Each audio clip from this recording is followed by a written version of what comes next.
mal que en este programa también podemos hablar y mucho de esperanza. Mira, la esperanza es un concepto sobre el que los cristianos estamos escuchando hablar mucho últimamente. El gran jubileo que acoge la ciudad de Roma es el acontecimiento que celebramos durante este 2025 y se enmarca precisamente bajo este enunciado, esta cultura de la promesa que existe de entender el tiempo y el futuro de forma prometedora. Sin embargo, los constantes cambios sociales, las guerras, la secularización, esa noción de decadencia de Occidente con la que convivimos, han provocado que ese concepto, el de esperanza, se haya convertido más que en un modo con el que enfocar, una opción con la que enfocar la vida, las necesidades individuales y colectivas, pues eso, en una necesidad cada vez más urgente, en una emergencia social.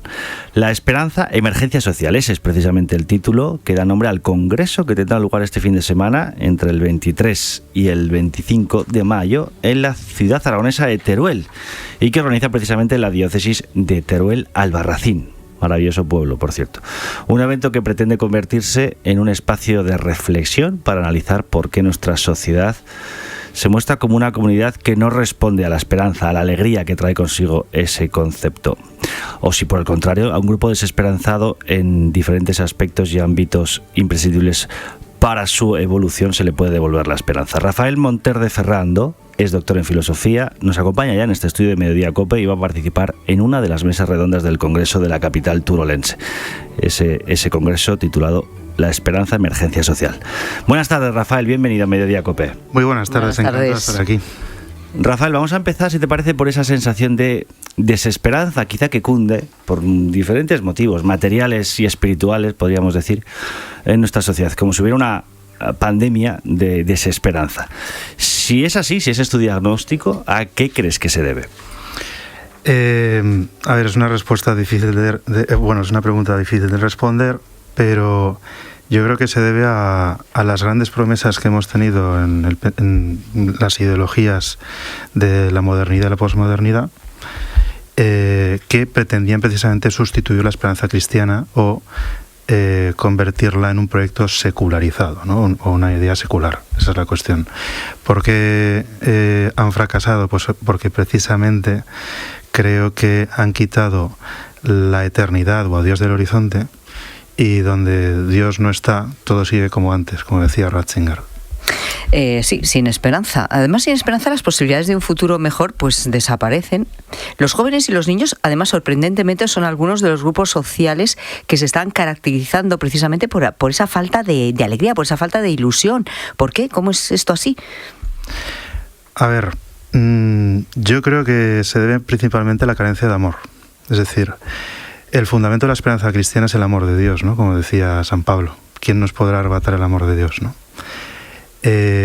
Vivimos en una sociedad muy individualista, muy volcada sobre todo en la experiencia inmediata, y la felicidad y la esperanza son de otra naturaleza. O sea, requieren una paciencia y una vida interior y un recogimiento que nuestra sociedad de la inmediatez no nos da.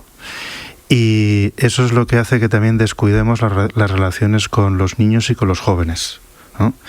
Que requieren tiempo y además requieren buen consejo, ¿no? Es decir, en cierto modo, falta el consejo de los mayores y de los abuelos, ¿no? Que tienen tanta experiencia en la vida y que a los jóvenes les pueden ayudar a decidir, ¿no? A deliberar qué es lo mejor para ver por dónde tirar en la vida. Rafael, hay un concepto que vas a tratar en la mesa redonda de este congreso, que es el transhumanismo. Defíneme de forma pedagógica este concepto. El transhumanismo es una ideología que considera que la vida humana está en una situación de pura carencia o de obsolescencia, está obsoleta, y que es necesario transformarla con los medios tecnológicos para crear una nueva forma de vida superior y así abandonar la condición humana. Pero Rafael, en toda esta revolución digital en la que nos movemos, ¿se le podría de alguna manera, porque obviamente hay una clara visión negativa también de lo que está haciendo con nosotros, ¿no? Todo lo digital que nos envuelve, pero también se le podría dar la vuelta a la idea de esta revolución digital, es decir, que bien entendida podría convertirse también en un motivo de esperanza?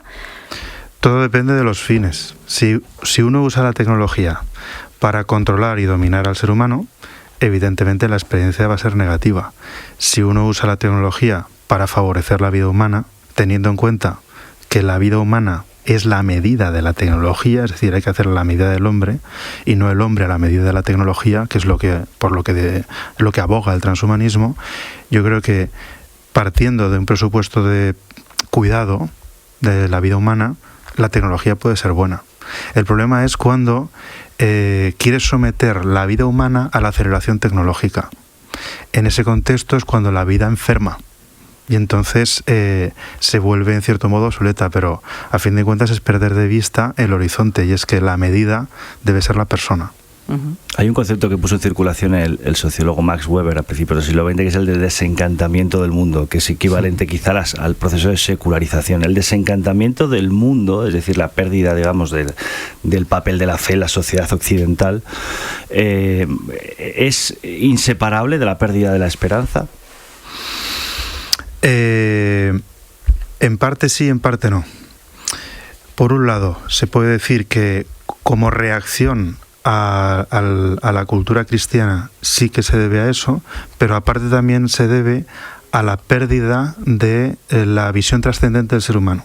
Es decir, el negar que, como decía Ortega y Gasset, somos un centauro ontológico, es decir, que tenemos una vida material y una vida inmaterial o espiritual, es lo que hace que la vida humana se achique, se quede pequeñita, ¿no?